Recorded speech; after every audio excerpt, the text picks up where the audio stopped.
이 모든 단계의 생육 상태에 비료가 과연 얼마나 영향을 끼치는지 비교 실험을 할 예정이고요. 자, 지금 마늘 심을 때는 항상 이렇게 보시면 됩니다. 급하거나 해서 그냥 대충 꽂으면 얘는 뿌리가 이렇게 나오고 싹이 이렇게 자라서 우리가 말하는 기형 마늘들이 많이 발생을 해요. 안녕하십니까 여러분. 오늘은 저희가 이제 밭에서 직접 마늘을 심어 보려고 합니다. 그래서 마늘을 심을 때 과연 어떤 비료, 그냥 일반 비료를 썼을 때와 이 두프로라고 하는 비료를 썼을 때 과연 우리가 생각했던 작물들이 어떻게 얼마나 균일하게 나오느냐, 또는 얼마나 성장을 잘 하느냐, 뿌리 발달은 어떤가, 이런 모든 것들을 다 찍어서 여러분들한테 한번 보여드릴 생각입니다. 타사 제품의 비료와 이 두프로라는 비료를 비교 실험을 할 예정이고요. 그래서 일련의 과정들, 즉 마늘을 심을 때 이제 밭자리서부터 해서 모든 것들을 다 찍을 예정이고요. 그래서 일단 1차 로타리를 쳐놓은 상태고요. 비료는 반을 나눠서 한쪽은 타사 비료, 한쪽은 두프로를 써서 진행을 할 예정입니다. 비료는 여러분들이 선택하기에 나는 질소질이 높은 게 좋겠다, 가리가 높고 인산이 높은 걸 쓰는 게 좋겠다라고 생각하시는 분들은 이걸 쓰시면 되고요. 그리고 이제 일반적으로 난 미량 요소까지 들어가 있어서 이게 좋다라고 판단하시는 분들은 이 두프로 12 제품을 쓰시면 됩니다. 저희는 이제 이 둘 중에서 12 정도 뿌릴 예정입니다. 비료 한 포 가지고 50평 정도를 뿌리니까 이제 요 평수에 맞춰서 작은 양을 뿌리게 되겠죠.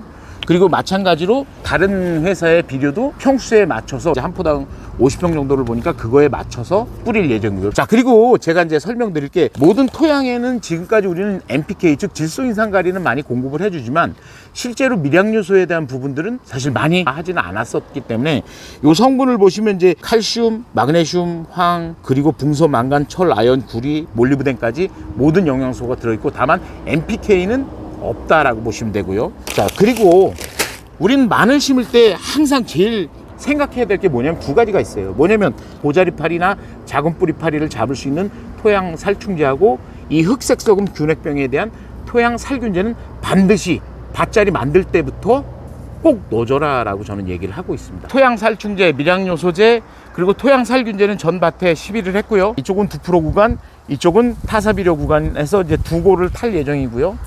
이쪽에 비료를 뿌리고 해서 로타리를 치고 비닐을 씌우고 마늘을 오늘 다 심을 예정입니다.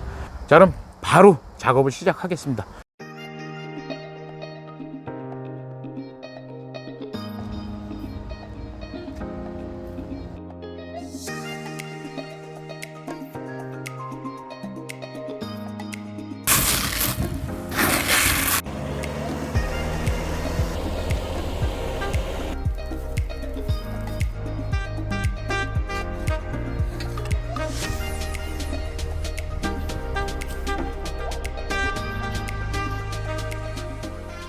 자, 지금 마늘 심을 때는 항상 이렇게 보시면 됩니다.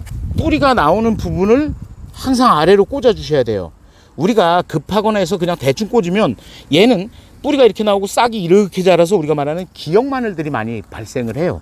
그러다 보니까 사실 이렇게 꼭꼭 뿌리가 반드시 아래로 향하게끔 해서 심어 주시면 아주 좋습니다.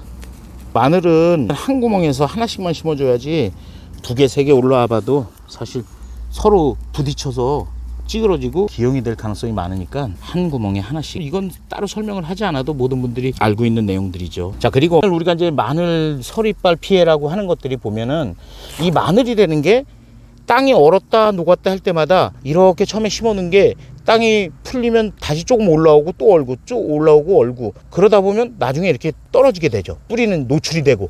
그래서 서리빨 피해가 대부분 얼어 죽는 것보다는 말라 죽는 경우가 더 많다라고 볼 수가 있어요. 크게 하시는 분들은 그게 사실 어려운 부분이지만 집에서 조금 드실 거 심으신 분들은 나와봐서 마늘이 좀 올라왔다 솟구쳐 있다라고 생각이 되시면 꾹꾹 눌러 주십시오. 그러면 서리빨 피해는 어느 정도 충분히 예방을 할 수가 있습니다. 자, 이렇게 해서 오늘 마늘을 두 가지 비료를 가지고 다 심고 흙까지 다 뿌려줬습니다. 네, 오늘은 요까지 한 자료들을 올리지만 이제 저희가 계속해서 이 모든 단계의 생육 상태에 비료가 과연 얼마나 크게 영향을 끼치는지 향후에도 계속 동영상을 찍어서 올리겠습니다. 오늘은 여기까지 하겠습니다. 아시죠? 좋아요하고 구독 꼭 눌러주세요.